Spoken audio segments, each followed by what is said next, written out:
The emergency dispatcher's hands trembled as she reached for the red phone-thade direct line reserved for disasters that couldn't wait for protocols. Outside her window in Cedar Falls, Iowa, the first gray light of dawn revealed empty streets where 667 people had simply ceased to exist 12 hours earlier. This isn't just another missing persons case. It's a complete erasure of human life that challenges everything we understand about how people disappear.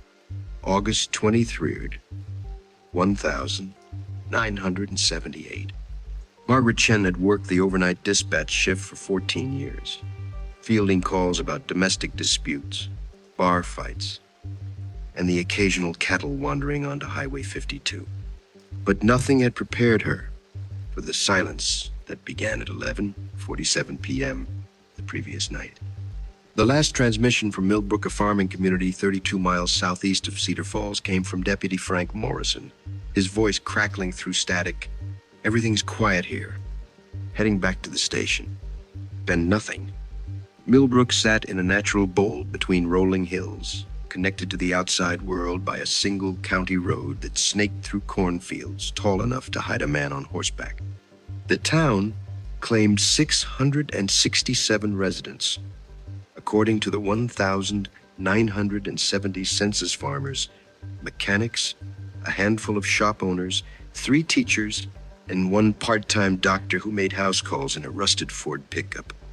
It was the kind of place where everyone knew everyone, where front doors stayed unlocked, and where the biggest excitement usually involved the annual corn festival each September.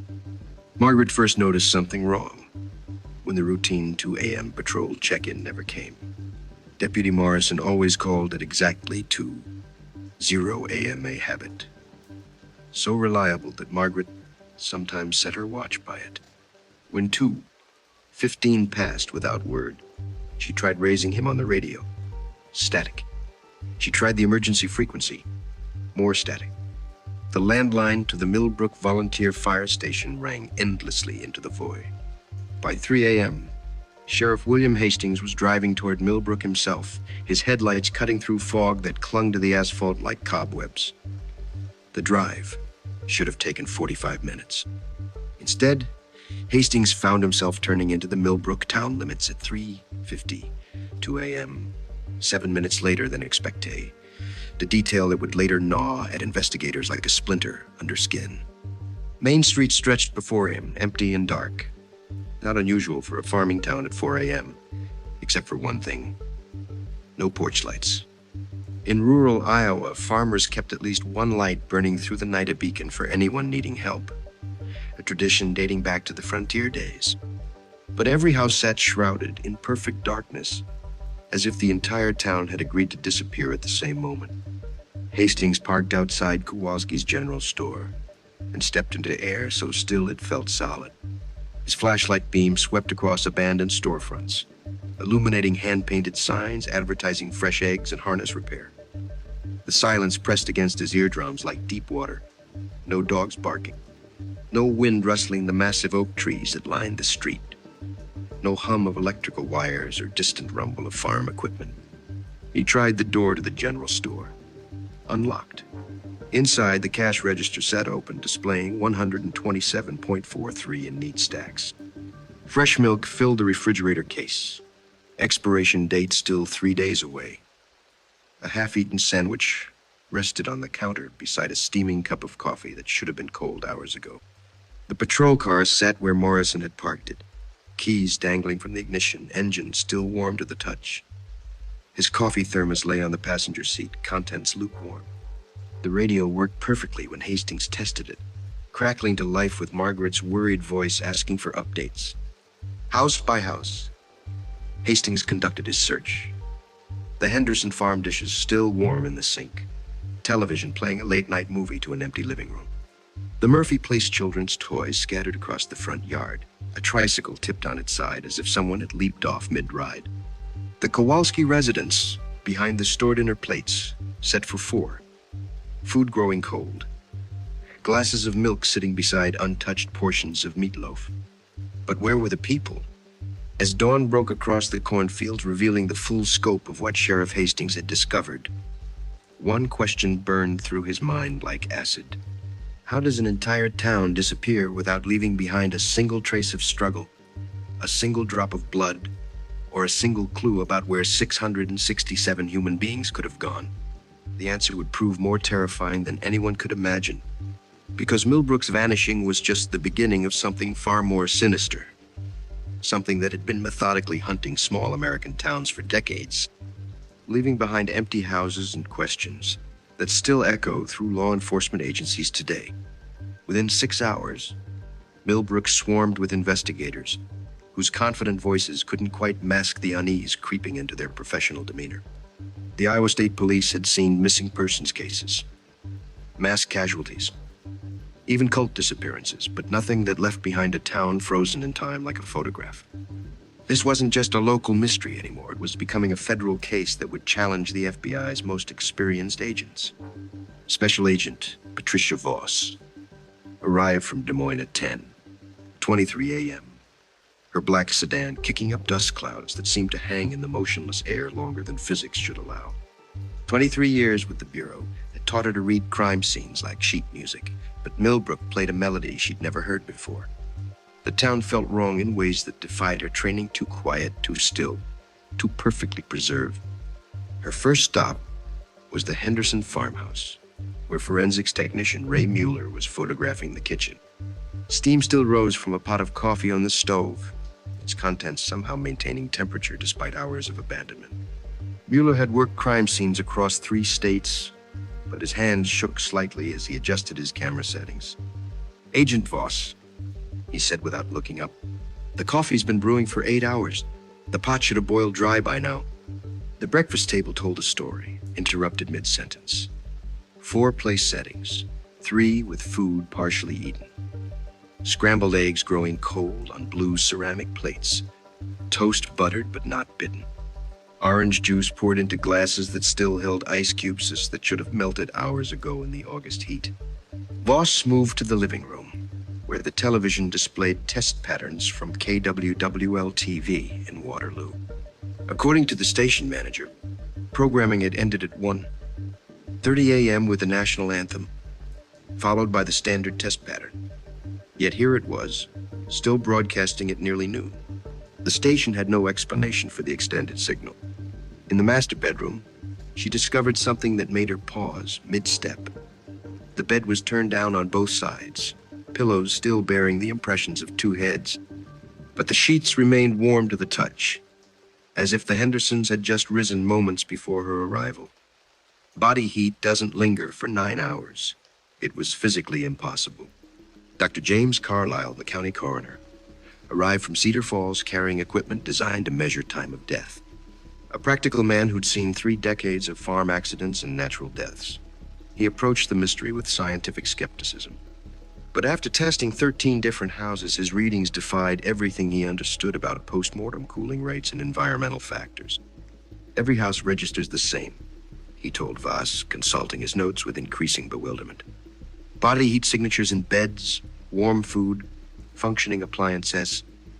It's as if everyone vanished simultaneously at 11:47 p.m., but their environment somehow remained suspended in that exact moment." The town's single phone booth near the post office yielded the most disturbing evidence. Inside, Agent Voss found a quarter in the coin return slot and a dial tone that connected perfectly to the outside world. But the phone book hanging by a metal chain had been torn apart, pages scattered across the floor in a pattern that suggested desperate searching rather than vandalism. Someone had been looking for something specific in those final moments. Fingerprint analysis revealed an impossible puzzle. Every surface in Millbrook carried the expected prints of its residents' doorknobs, light switches, coffee cups, car steering wheels. But the prints appeared fresh, as if they'd been left minutes rather than hours earlier. Latent fingerprints typically begin degrading within hours of contact, affected by humidity, temperature, and air circulation. Yet these prints maintained the clarity of evidence just deposited. The breakthrough came from an unexpected source. Mrs. Eleanor Fitzpatrick, age 73, operated a small grocery store in neighboring Waverly, 12 miles east of Millbrook. She'd driven to Cedar Falls that morning to visit her sister, and stopped at the sheriff's station after hearing radio reports about the missing town. "I saw something strange last night," she told Sheriff Hastings, her arthritic fingers worrying the handle of her purse. "Around midnight, I was letting my cat in when I noticed lights in the sky above where Millbrook sits. Not airplane lights or stars something else. Like flashlights, but bigger and brighter, moving in patterns."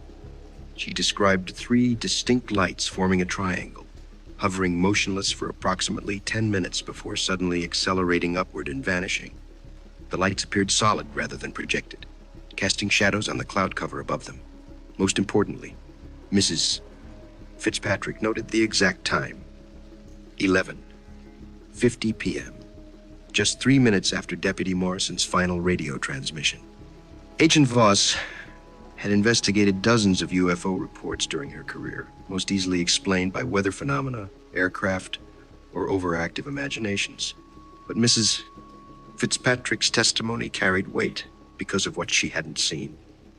No beams of light, no landing craft, no little green men, just 3 lights in a triangular formation, present for 10 minutes, then gone. The pattern was starting to emerge, but it raised more questions than answers. How could 667 people disappear simultaneously, without any sign of struggle or departure? Why did their environment remain frozen in the moment of their vanishing? And what connection, if any, existed between mysterious lights and an empty town that physics couldn't explain? As afternoon shadows lengthened across Millbrook's abandoned streets, Agent Voss realized they weren't just investigating a disappearance, they were documenting something that challenged the fundamental laws of reality itself. The call came at 2:17 a.m. on August 25, jolting Agent Voss from restless sleep in her Cedar Falls motel room. On the other end, Sheriff Hastings' voice carried the weight of a man who'd stopped believing in coincidence. What they'd discovered about Millbrook wasn't unicate, was part of a pattern stretching back decades across rural America, hidden in dusty case files that no one had thought to connect. Deputy Sarah Chen had spent 14 hours in the basement archives of the Iowa State Police headquarters, her eyes burning from fluorescent lights and cigarette smoke embedded in decades-old paper. What started as routine background research on missing persons cases had evolved into something far more disturbing. Spread across 3 folding tables, she'd arranged 47 case files dating back to 1934, each documenting the disappearance of entire communities, under circumstances that defied logical explanation. The first case, Harmony Ridge, Montana, September 1934. Population 412. A railroad engineer named Thomas Mackenzie reported the town simply wasn't there anymore when his freight train stopped for water at the Harmony Ridge Depot. The station platform sat empty, the town beyond it dark and lifeless. Investigation revealed houses fully furnished, meals half-eaten, livestock wandering freely in their pens. No residents ever found. Agent Voss studied the photograph Mackenzie had taken with his personal camera, grainy black and white image, showing empty streets beneath what appeared to be an unusually bright full moon. The lunar calendar for September 1934 showed a new moon that night. The bright object in Mackenzie's photograph shouldn't have existed. The pattern repeated with chilling consistency. Briarwood, Arkansas, 1,941 population, 289. Vanished overnight during a summer thunderstorm that locals in surrounding towns described as silent lightning with no rain.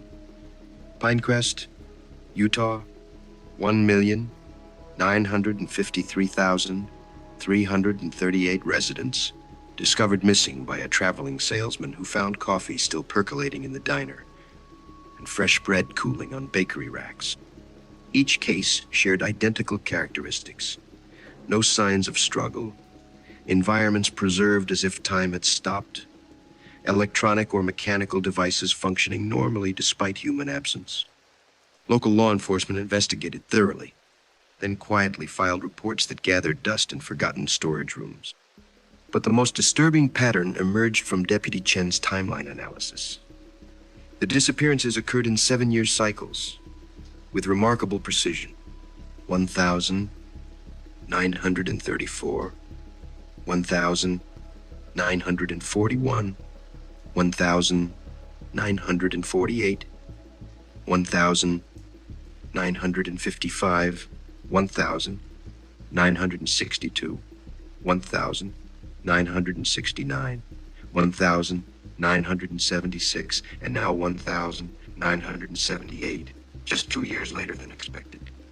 Dr. Margaret Ashworth, a behavioral psychologist from the University of Iowa, arrived in Cedar Falls with a different perspective on the Millbrook case. Her specialty was mass hysteria and group psychology, and she'd studied everything from the dancing plague of 1,518 to the Jonestown tragedy just months earlier. But as she reviewed the evidence, her academic confidence began to crack. Mass disappearances don't happen spontaneously, she explained to the investigative team assembled in the Cedar Falls High School gymnasium, now serving as their temporary headquarters. Human behavior follows predictable patterns, even in crisis situations. People scatter, they seek shelter, they attempt to communicate distress. They don't simply cease to exist simultaneously. She'd brought with her a collection of historical documents that painted an even stranger picture. Native American oral histories from the region spoke of star sickness, a phenomenon where entire villages would vanish during nights when false stars appeared in the sky.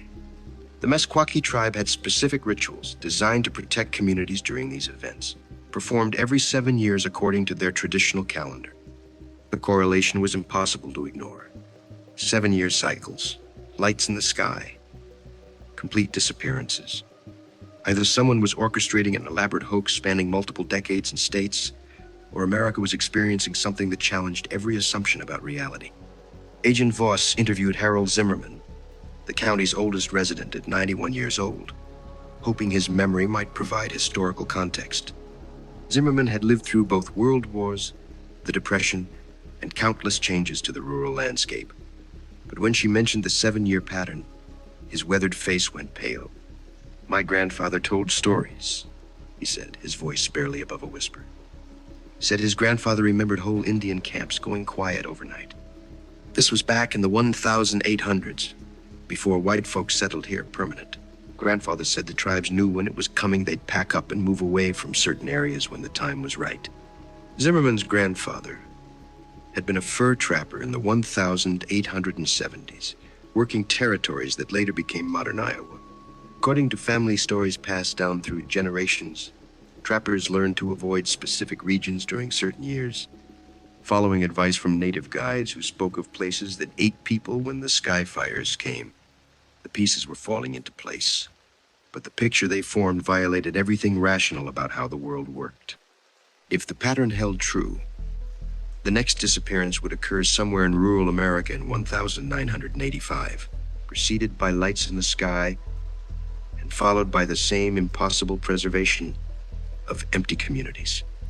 As night fell over Cedar Falls, Agent Voss stood in her motel parking lot, scanning the stars for movement that shouldn't exist. Somewhere out there, 667 people had vanished without explanation, joining thousands of others across decades of systematically erased communities. The question that haunted her wasn't just where they'd gone.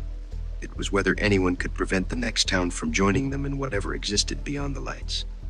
The manila envelope arrived via courier at 6:33 a.m. on August 28th, bearing no return address and a classification stamp that Agent Voss had never seen before. Clearance level indigo. Inside, 73 pages of documents that would rewrite everything she thought she knew about her own government. This wasn't just a missing persons case anymore. It was a cover-up that reached the highest levels of federal authority, spanning administrations and decades of systematically buried evidence. Colonel Michael Harrison materialized in Cedar Falls like smoke, arriving without fanfare in an unmarked government sedan that somehow bypassed every checkpoint the FBI had established around Millbrook. His credentials identified him as Department of Defense, but Agent Voss had worked enough federal cases to recognize the particular brand of authority that came from agencies without names. "Agent Voss," he said, settling into the metal folding chair across from her in the makeshift command center. Your investigation has been exceptionally thorough. Unfortunately, it ends today.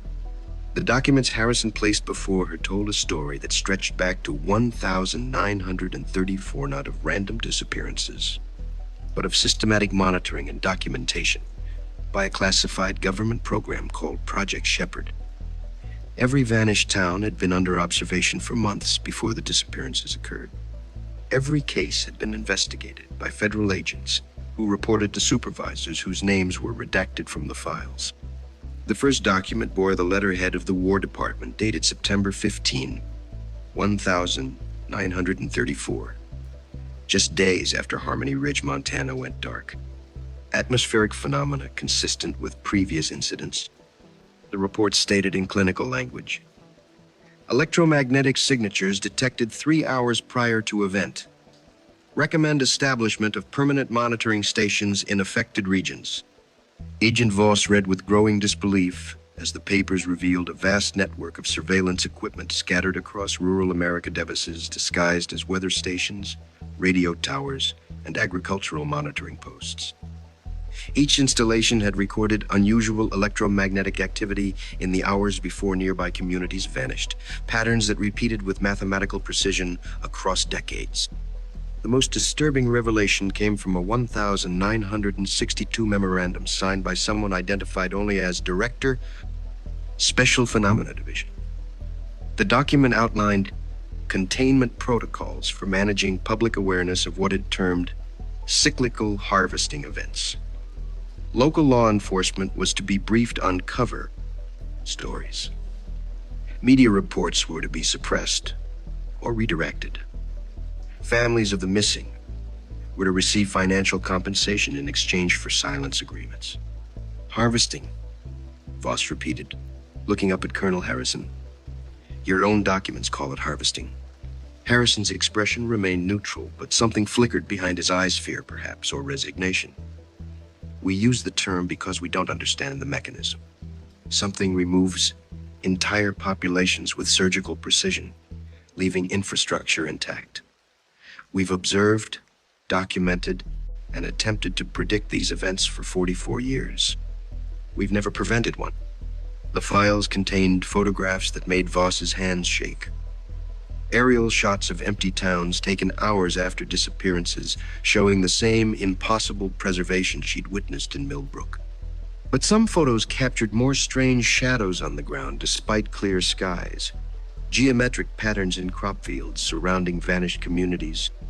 Burn marks on metal surfaces that analysis revealed weren't caused by any known energy source. Dr. Elizabeth Torres, a physicist from Los Alamos National Laboratory, had studied the phenomenon since 1969. Her classified reports, written in dense scientific language, painted a picture of technology that operated beyond current human understanding. Energy signatures that shouldn't exist. Gravitational anomalies recorded by sensitive instruments. Electromagnetic pulses that somehow preserved biological matter while removing living organisms. The entity, or entities responsible, demonstrate capabilities we cannot replicate or explain. Torres had written in her 1976 summary report. The precision suggests intelligence. The methodology implies purpose. The 7-year cycle indicates a systematic operation that has been ongoing for at least 44 years, possibly much longer. But the most chilling document was dated just 3 months earlier, May 15, 1978. It was a prediction model generated by computers at NORAD, identifying high probability target zones for the next harvesting event. Millbrook, Iowa, appeared on the list, highlighted in red, with a confidence rating of 94.7%. You knew, Voss said, her voice barely controlled. You knew Millbrook was going to disappear, and you did nothing to warn those people. Colonel Harrison stood, collecting the files with mechanical efficiency. We warned them once. 1,955. Pinecrest, Utah, evacuated the entire town 3 days before the predicted event. The phenomenon adapted. Instead of 338 people vanishing from Pinecrest, 847 people disappeared from 3 neighboring communities simultaneously. We learned not to interfere. The weight of that revelation settled over the room like lead. The government hadn't just been documenting these disappearances, they'd been protecting them, ensuring that whatever force was responsible could continue operating without interference. 67 vanished communities, thousands of missing people, decades of families who would never know what happened to their loved ones. As Harrison prepared to leave, taking with him every document that proved the government's involvement, Agent Voss asked the question that burned in her throat. What happens next? The same thing that's happened 43 times before, he replied. Millbrook gets reclassified as a ghost town. Property records are adjusted. Maps are reprinted. In 5 years, most people will have forgotten it ever existed. And in 1985, we'll monitor the next location on our list while pretending we're surprised when it happens again. The door closed behind him with a soft click, leaving Voss alone with the knowledge that she was part of a machine designed to hide the truth from the very people she'd sworn to protect. The woman called herself Mary, though Agent Voss suspected that wasn't her real name.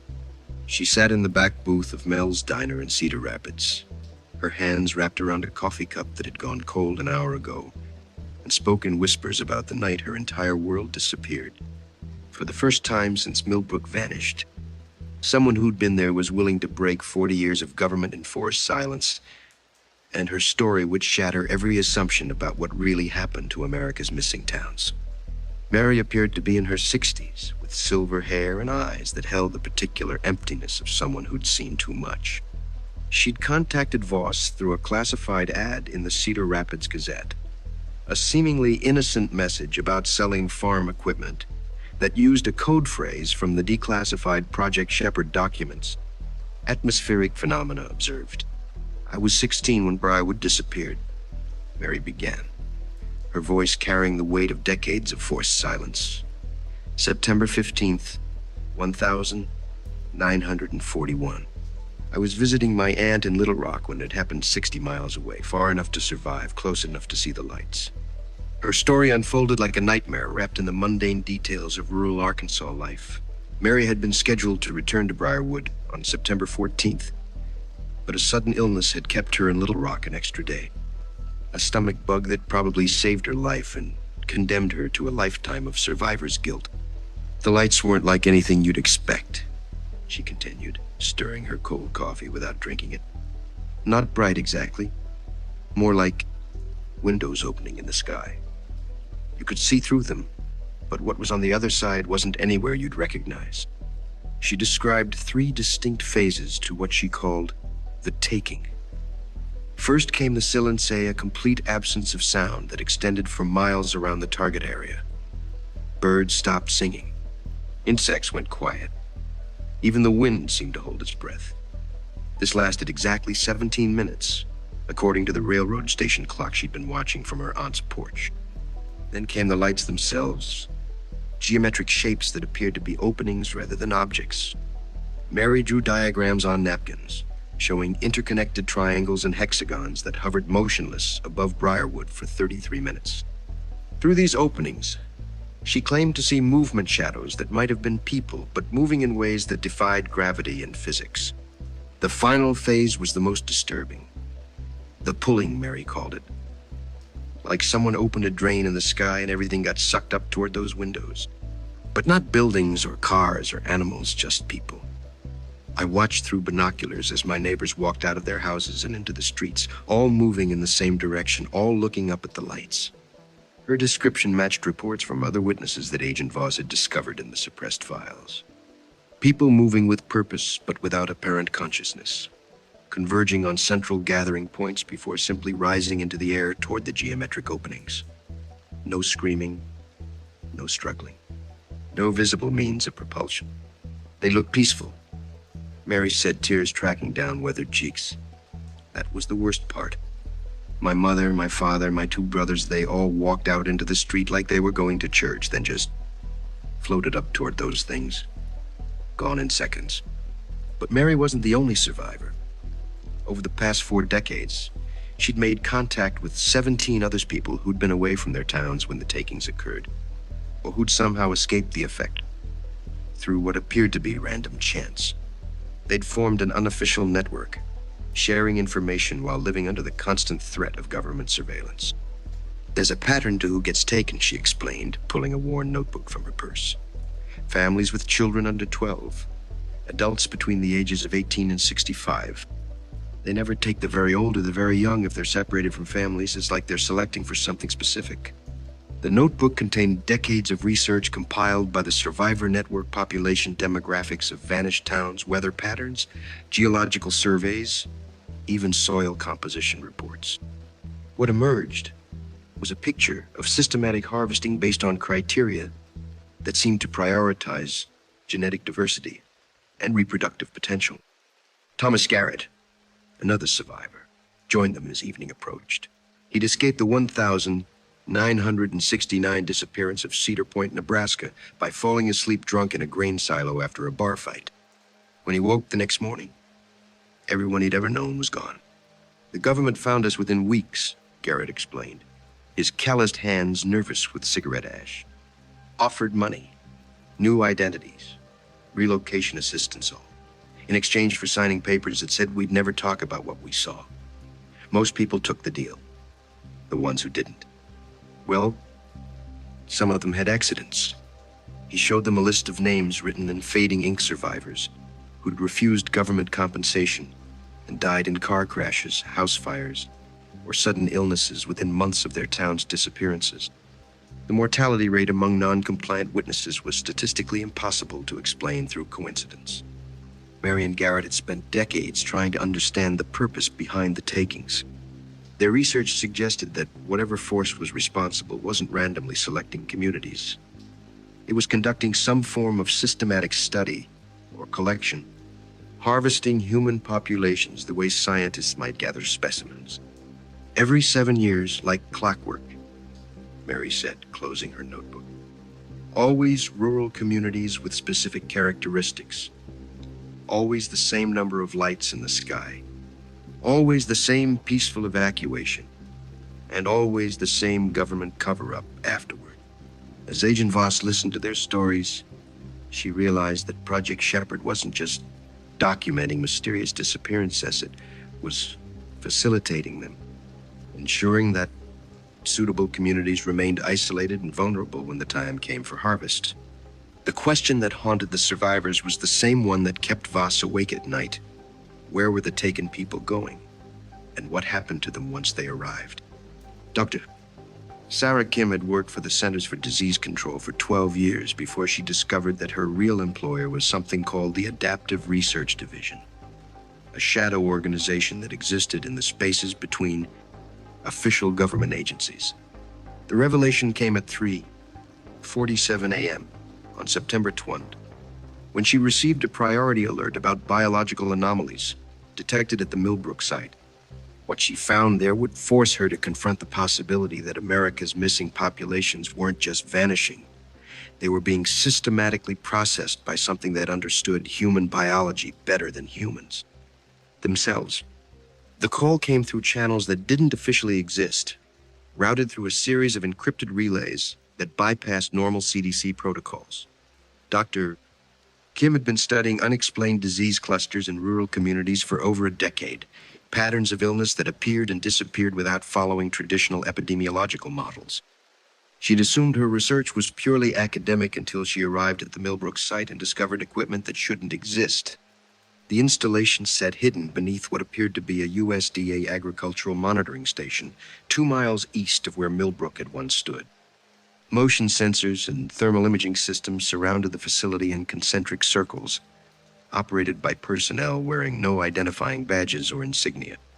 Inside, banks of computers processed data streams from across the continental United States, tracking population movements, health records, and genetic markers with frightening precision.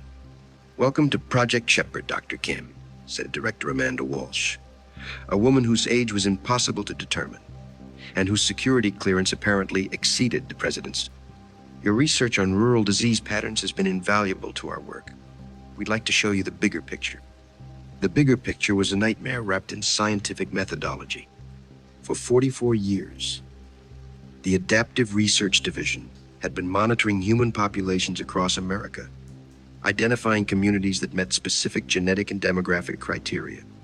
The monitoring wasn't passive, subtle interventions, ensured that target populations developed particular characteristics over time. Dr. Kim studied the wall-mounted displays, showing population genetic data from dozens of rural communities. Each town selected for harvesting showed remarkably similar genetic profile-shy diversity indices, low incidence of hereditary diseases, optimal age distributions for reproductive potential. It wasn't random selection. It was careful breeding program management on a national scale. The entities we work with require specific biological parameters.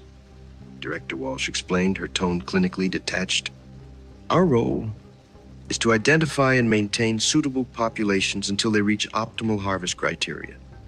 Think of it as conservation agriculture, but with human communities instead of crop strains. The technology they used operated on principles that violated established physics. Rooms deep beneath the facility housed devices that appeared to be organic rather than mechanical crystalline structures that pulsed with their own light and responded to thoughts as much as touch controls. These machines monitored electromagnetic signatures unique to human consciousness, tracking individual brain patterns across vast distances. Dr. Kim watched in horror as technicians demonstrated the monitoring system. On screens throughout the facility, thousands of red dots moved across maps of rural America, each dot representing a person whose biological and genetic data was being tracked in real time. The system could predict illness, monitor reproductive cycles, and even influence behavioral patterns through subtle electromagnetic manipulation. We call it guided evolution, Walsh continued, gesturing toward displays showing decades of genetic data. Left to natural selection, human populations develop irregularities that reduce their value for research purposes. Our interventions ensure that harvested communities represent optimal genetic samples.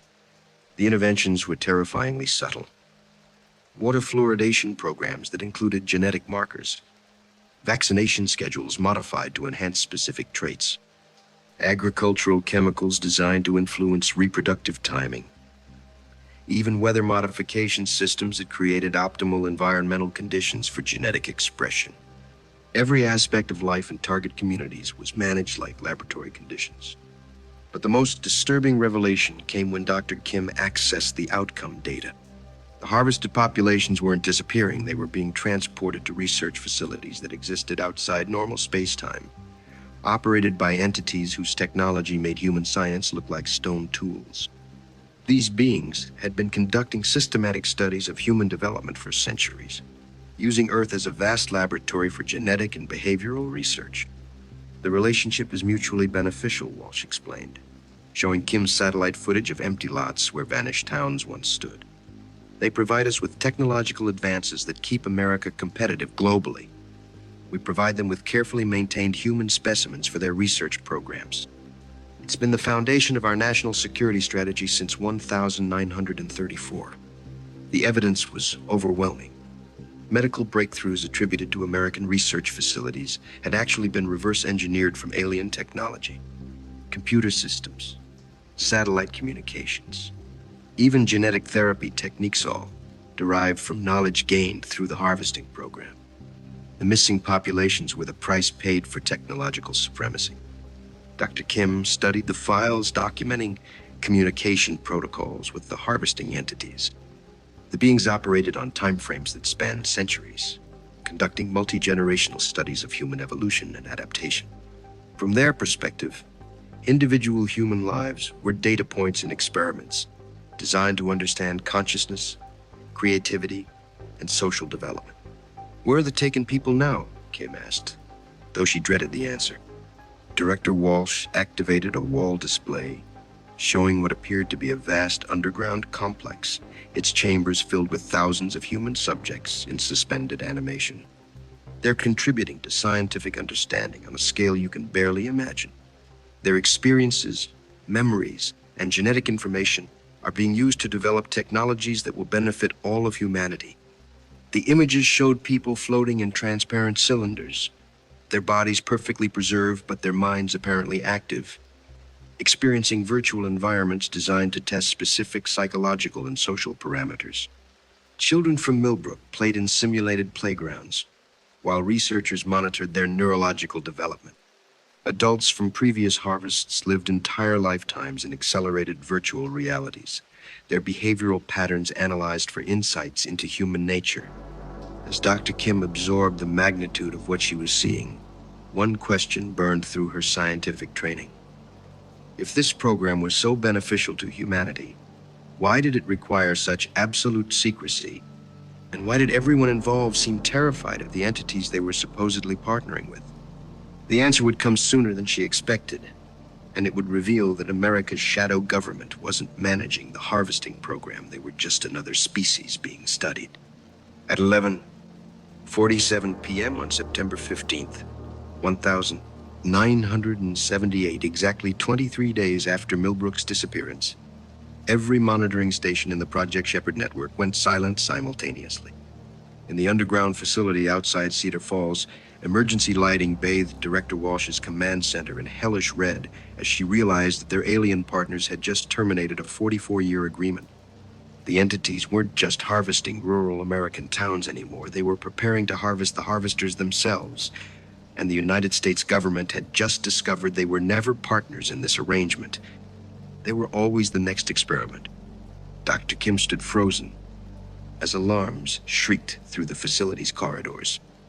Around her, technicians frantically worked at consoles displaying nothing but static where their global monitoring network had operated moments before. The organic crystalline devices that powered their communication systems had gone dark, their bioluminescent cores fading to gray like dying embers. All stations report complete signal loss, called Technical Specialist Morrison, his voice cracking with panic. We've lost contact with monitoring posts in 37 states. Electromagnetic signatures consistent with the harvesting event, but the pattern's different, bigger. Director Walsh's composure finally cracked as she studied the facility's external sensors. The same geometric light patterns that had appeared above vanished towns were now materializing in the sky above their own installation. But these were massive, spanning miles rather than city blocks, and there were dozens of them scattered across the continental United States. They're not following the protocol, Walsh whispered, her face pale in the emergency lighting. This isn't scheduled for another 7 years. Dr. Kim watched the displays with growing horror as reports flooded in from surviving government installations across the country. The Pentagon had gone dark at exactly 11:47 p.m. NORAD reported complete communication failure with all military installations west of the Mississippi. The CDC headquarters in Atlanta wasn't responding to any contact attempts. But the harvesting wasn't limited to government facilities. Every major population center with significant military or research infrastructure was showing the same electromagnetic signatures that preceded community disappearances. Washington, D.C., Los Angeles, Chicago, Houston, all displaying the geometric light formations that meant systematic extraction was beginning. How many people are in those cities? Dr. Kim asked, though she already knew the answer would be measured in millions rather than hundreds. The truth became clear as surviving technicians compiled data from their remaining sensors. This wasn't another routine harvesting of isolated rural communities. The entities had been using small-town disappearances as preliminary studies, gathering data about human behavior, government responses, and population management techniques. Now they were implementing their findings on a national scale. Agent Voss arrived at the facility as the evacuation began, her FBI credentials useless against technology that operated beyond human understanding. She found Dr. Placed Kim in the data archive, frantically copying files onto portable drives while ceiling-mounted lights flickered and failed. They've been studying us the whole time, Kim explained, her hands shaking as she worked. Every harvested town, every government response, every cover-up, it was all data collection for this moment. They wanted to understand how we'd react to large-scale population extraction. The files Kim was copying contained communication logs that revealed the true nature of humanity's relationship with the harvesting entities. What the government had interpreted as negotiations were actually behavioral observations. The aliens had been studying human authority structures, decision-making processes, and social hierarchies by watching how officials responded to controlled crises. "Look at this," Kim said, pointing to a decoded message from 1962. "They're not from another planet. They're from another time, specifically our future. They're human descendants who've evolved beyond current physical limitations, conducting archaeological studies of their own primitive ancestors." The revelation recontextualized everything. The harvested populations weren't being taken to alien laboratories. They were being transported forward in time to serve as living museums of early human development. The technology that seemed impossible was actually evolutionary human advancement, developed over centuries or millennia of progress. As the facility's power systems began failing, Dr. Kim and Agent Voss made their way to the surface, where the night sky displayed a light show that defied description. Geometric formations stretched from horizon to horizon, their surfaces rippling like water despite appearing solid. Through these openings, shadows moved with purpose figures that might have been human once, but had evolved into something adapted for existence across multiple dimensional planes. The final communication came through the facility's emergency radio system at 12:33 a.m. It was a broadcast from what remained of the federal government, transmitted from a bunker deep beneath the Rocky Mountains. The message was brief and terrifying. Population extraction proceeding in major metropolitan areas. Estimated 47 million American citizens affected in first wave. Phenomenon expanding globally. All personnel advised to seek underground shelter immediately. But shelter wouldn't help. As Dr. Kim and Agent Voss drove through the Iowa countryside, they passed farmhouses where families stood in their yards, all looking up at the lights with the same peaceful expression that witnesses had described in previous harvesting events. The effect was spreading beyond urban areas, encompassing anyone whose genetic or psychological profile matched the criteria established through decades of small-town extractions. The entities had learned from their rural studies that resistance was impossible when the harvesting field activated. Human consciousness simply couldn't fight the pull toward the geometric openings. People walked willingly into collection areas, their minds overwhelmed by technology that operated directly on neural pathways developed over millions of years of evolution. As dawn approached on September 16th, 1978, Dr. Kim realized they were witnessing the culmination of a plan that had been implemented across centuries. The small-town disappearances weren't random events. They were trial runs for the systematic collection of entire civilizations, conducted by humanity's own descendants who needed genetic and cultural samples from their evolutionary past. The question that remained wasn't how to stop the harvesting. It was whether the few remaining humans could survive long enough to understand why their future selves needed to erase their present. 3 months after the Great Harvesting began, the population of the United States had been reduced from 220 million to fewer than 30 million people. But in the abandoned subway tunnels beneath Kansas City, a group of survivors had discovered something their future descendants hadn't anticipated. Humans could adapt to their own evolution. The resistance wasn't fighting aliens or time travelers. They were waging war against their own species' inevitable future, and they'd found a way to make themselves invisible to the harvesting technology. Dr. Elena Rodriguez had been conducting neurological research at the University of Kansas Medical Center when the geometric lights first appeared above Kansas City. Unlike most of the population, she'd experienced severe electromagnetic sensitivity since childhood, a condition that caused debilitating headaches around electronic devices, but apparently made her immune to the consciousness manipulation fields that preceded harvesting events. "The same neural irregularity that ruined my career saved my life," she explained to the 43 other survivors gathered in the abandoned Union Station maintenance tunnels. "The harvester's technology targets specific brainwave patterns that develop during normal human evolution. Those of us with neurological differences don't register on their scanning systems. The resistance was an unlikely collection of individuals whose mental conditions had previously been considered disabilities. Severe autism spectrum disorders, epilepsy, schizophrenia, traumatic brain injuries, all conditions that created neural patterns different enough from baseline human consciousness to avoid detection by harvesting technology. Marcus Chen, a former computer programmer with Asperger's syndrome, had reverse-engineered fragments of harvesting technology found at abandoned military installations. Working with equipment salvaged from empty electronics stores, he'd built devices that could detect the electromagnetic signatures that preceded extraction events. "They're not random," he said, showing the group printouts covered in mathematical equations. "The harvesting follows predictable patterns based on population density, genetic diversity indices, and temporal stability factors. They're trying to collect representative samples from specific historical periods while minimizing disruption to the timeline." But the most disturbing discovery came from Jennifer Walsh, Director Walsh's daughter, who'd inherited her mother's security clearance and access to Project Shepherd's deepest archives. The files she'd retrieved before the facility's destruction revealed that the harvesting entities weren't just future humans. They were the survivors of a temporal war that had destroyed most of reality. "Our descendants aren't studying us," Jennifer explained, her voice echoing in the concrete tunnels. "They're trying to rebuild their own past because their present is dying. The technology they use for time travel is consuming the timeline itself. Every harvesting event creates temporal fractures that eventually lead to the collapse of their entire civilization."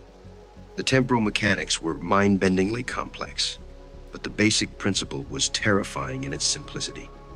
The future humans had developed technology that allowed them to extract populations from the past and relocate them to pocket dimensions where time moved differently. But each extraction created paradoxes that weakened the fabric of causality itself. The harvested populations weren't being studied in laboratories. They were being used as raw material to reconstruct historical periods that had been erased by temporal instability. Every missing town, every disappeared city, was being rebuilt in artificial timelines designed to preserve human civilization's essential development phases. Dr. Rodriguez had been working with the brain tissue samples from harvesting sites, analyzing the residual electromagnetic patterns left behind when people were extracted. Her research revealed that consciousness didn't simply disappear during harvesting. It was being copied and transferred to synthetic bodies in reconstructed historical environments. "They're not taking people," she said. Her microscope focused on neural tissue that glowed with unnatural phosphorescence. "They're copying consciousnesses and leaving the original bodies behind to dissolve. Everyone who's been harvested is still alive, but they're living in simulated versions of their own time periods, while their descendants use their experiences to understand how to fix the timeline." The resistance had been monitoring radio frequencies and discovered that some harvested populations were trying to communicate across temporal barriers. Faint signals appeared on specific wavelengths during electromagnetic storms, carrying messages from people who claimed to be living in perfect reproductions of their original communities, but with subtle differences that suggested artificial construction. Mary Patterson, the Briarwood survivor who lived in hiding for 40 years, had been receiving these transmissions at her isolated farmhouse before joining the underground resistance. The messages came from her family members, parents, siblings, neighbors who'd been taken in 1941 but claimed to be living in a recreated Briarwood where time moved in loops, allowing them to experience their lives repeatedly while their memories were harvested for temporal reconstruction data. "They're not prisoners," Mary explained, tears streaming down her face as she played recordings of her mother's voice describing life in the artificial Briarwood. "They're happy. They're living perfect versions of their lives over and over, with small variations that let the future humans study different possibilities. But they know something's wrong. They can feel that their reality isn't quite real." The resistance faced an impossible choice. They could remain hidden in their underground refuges, protected by their neurological differences from future harvesting events. Or they could attempt to contact their own descendants and warn them that their temporal manipulation was creating paradoxes that would eventually destroy all of human history. Marcus Chen had been working on communication technology that might allow them to send messages forward in time using the same electromagnetic principles that powered the harvesting devices. But the mathematics suggested that any contact with their future selves would create additional paradoxes, potentially accelerating the timeline's collapse. As winter approached in the abandoned surface world, the Resistance discovered they weren't the only humans who'd survived the Great Harvesting. Similar groups existed in underground installations around the world, people whose neurological differences had saved them from extraction, all facing the same terrible knowledge about humanity's future. The question that haunted them wasn't whether they could survive in their underground refuges, or even whether they could rebuild civilization from the remnants left behind by the harvesting. The question was whether they could find a way to break the temporal loop that was slowly destroying all of human history, including their own present moment. Time was running out, and the answer would require them to do something that their future descendants had never anticipated: evolve beyond the very consciousness patterns that made them human. On December 21st, 1978, exactly 97 days after the Great Harvesting began, Dr. Elena Rodriguez made a discovery that would either save humanity or complete its destruction. Deep in the Kansas City underground, surrounded by equipment salvaged from a dead world, she'd found a way to reverse the temporal extraction process and bring the harvested populations home. But the price of salvation would be the willing sacrifice of human consciousness itself, transforming the survivors into something their descendants could never harvest and could never become. The breakthrough came from an unlikely source: the brain tissue samples Rodriguez had been studying for months. Under extreme magnification, the phosphorescent neural matter revealed microscopic structures that shouldn't exist in human biology, crystalline formations that appeared to be organic computers, growing throughout the nervous systems of harvesting survivors. "We're changing," she announced to the assembled Resistance, her voice echoing through the abandoned subway station that had become their headquarters. "Every person who survived the harvesting is developing these neural crystals. They're not foreign implants, they're evolutionary adaptations that our brains are generating in response to temporal field exposure." Marcus Chen's electromagnetic monitoring equipment had detected corresponding changes in the survivors' brainwave patterns. The neural modifications were creating new forms of consciousness that existed partially outside normal space-time, allowing the survivors to perceive temporal fractures and dimensional boundaries that were invisible to baseline humans. But the most astonishing discovery came when Jennifer Walsh accessed her inherited memory's genetic information, passed down through her family line that contained fragments of future knowledge. The neural crystallization wasn't a random mutation. It was a predetermined evolutionary step that certain human bloodlines had been programmed to undergo when exposed to specific temporal conditions. The future humans planned this, Walsh explained, her eyes reflecting an inner light that hadn't been there months earlier. They knew their harvesting operations would eventually trigger evolutionary changes in the survivors. Were not accidents, were the solution they created to fix the timeline paradox they caused. The Resistance had been unknowingly fulfilling a role designed by their own descendants, becoming a new form of human consciousness, capable of existing across multiple temporal states simultaneously. The neural crystals were biological quantum processors that allowed their minds to maintain coherence while experiencing past, present, and future as a single unified existence. Dr. Rodriguez had discovered that the crystallization process could be accelerated through controlled exposure to harvesting field remnants. The abandoned Project Shepherd facility still contained residual temporal energy that could trigger rapid neural evolution in properly prepared subjects. But the transformation was irreversible and would fundamentally alter human consciousness in ways that couldn't be predicted or controlled. "If we do this," she warned the group, "we won't be human anymore.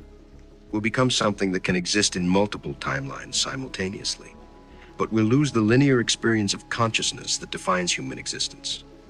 We'll remember everything that ever was, is, or could be, all at the same time." The choice was unanimous. Every survivor in the Kansas City underground volunteered for the transformation, understanding that it represented humanity's only hope of breaking free from the temporal prison their descendants had created. They would become beings capable of rewriting history itself, but they would sacrifice their humanity to do it. The transformation process began at midnight on December 20th, as the winter solstice created optimal conditions for temporal manipulation. One by one, the survivors exposed themselves to controlled bursts of harvesting energy, their neural crystals expanding rapidly throughout their nervous systems. Dr. Rodriguez was the first to complete the transformation. As the crystallization reached her brainstem, her consciousness exploded across multiple dimensions of time and space. She experienced her birth and death simultaneously, witnessed every possible version of her life, and understood the complete history of human temporal manipulation spanning millions of years. She saw the original time-linear reality where humans never developed time travel technology, instead evolving naturally into a species that spread peacefully across the galaxy. She witnessed the first temporal experiments that created the paradoxes leading to timeline collapse. She observed countless failed attempts by future humans to fix the damage they'd caused through increasingly desperate harvesting operations. But most importantly, she discovered the solution that her transformed consciousness could now implement. The harvested populations weren't lost, they existed in quantum suspension within the temporal fractures created by the extraction process. The transformed survivors could reach across dimensional boundaries and bring them back, but only by accepting permanent exile from linear time. As the last resistance member completed their transformation, the crystallized humans began the process of temporal restoration. Their enhanced consciousness reached into the fractured timelines, where millions of harvested people existed in artificial realities, gently extracting them from their quantum prisons and returning them to proper space-time. Millbrook reappeared first, materializing in the Iowa countryside exactly as it had been on August 23rd, 1978. Its 667 residents continuing their interrupted lives with no memory of their temporal displacement. Town by town, city by city, the harvested populations returned to the moment of their extraction, the timeline healing itself as each paradox was resolved. But the transformation came with a price that even the evolved survivors hadn't anticipated. As they restored the timeline, they began to fade from it themselves, their crystallized consciousness becoming too advanced to exist within normal causality. They were becoming the very entities they'd been fighting, evolved humans existing outside time, capable of observing and manipulating history, but no longer able to participate in it. Dr. Rodriguez's final act was to ensure that the restored populations would never again be vulnerable to temporal harvesting. Using her expanded consciousness, she implanted genetic modifications that would prevent future humans from developing time travel technology, creating a stable timeline where humanity would evolve naturally without risking paradox-induced extinction. As the transformed survivors completed their work and faded into extra-dimensional existence, they left behind a restored world with one crucial difference. The memories of those who'd witnessed the harvesting events remained intact, serving as a warning about the dangers of temporal manipulation and the price of attempting to control time itself. The town of Millbrook still sits in its Iowa countryside, its residents living peaceful lives in a timeline protected by guardians who sacrificed their humanity to ensure that the harvest would never come again. But sometimes on clear winter nights, those with sensitive equipment can detect faint electromagnetic signatures in the sky traces of evolved consciousness, keeping eternal watch over the timeline they died to save. The mystery of America's missing towns had been solved, but the solution had cost more than anyone could have imagined: the very humanity of those who'd found it.